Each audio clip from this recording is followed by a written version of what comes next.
మాది యానం అండి, కాకినాడ దగ్గర యానం నుంచి వచ్చాం. నా భార్యకు బ్లడ్ క్యాన్సర్ అండి. జనవరిలో తెలిసింది. అప్పుడు కాకినాడలో ట్రీట్మెంట్ చేయించాం 1 మంత్. తర్వాత ఇంకా మాకు డబ్బులు ఖర్చు ఎక్కువ అవుతుందని చెప్పేసి ఆయుర్వేదానికి వచ్చాము. ఫస్ట్ టైం తమిళనాడు విల్లుపురం దగ్గర ఉంటే అక్కడికి వెళ్ళామండి. ఎవరో చెప్తే వాళ్ళు బాగా డబ్బులు ఎక్కువ తీసుకుంటున్నారు, 6 నెలలు గ్యారంటీ ఇచ్చారని చెప్పి వాడేవాడిని. 6 నెలలకి అది మనకి అదేం కనపడలేదు. మెయిన్ ఏంటంటే ఫైనాన్స్ ప్రాబ్లం వల్ల ఇంకా ఆగిపోయామండి అక్కడ. ఎవరో చెప్తే పునర్జన హాస్పిటల్ గూగుల్లో చెక్ చేస్తే వస్తుందని చెప్తే చూసుకుని ఇక్కడికి వచ్చానండి.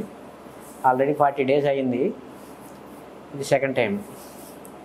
ఏదో నమ్ముకున్నాడు, మరి ఆయుర్వేదాన్ని నమ్మి ఈ మందు వాడుతున్నాం, అది తగ్గుతుందని చెప్పేసి ఒక నమ్మకం పెట్టుకుని పునర్జన హాస్పిటల్కి రావడం జరిగింది.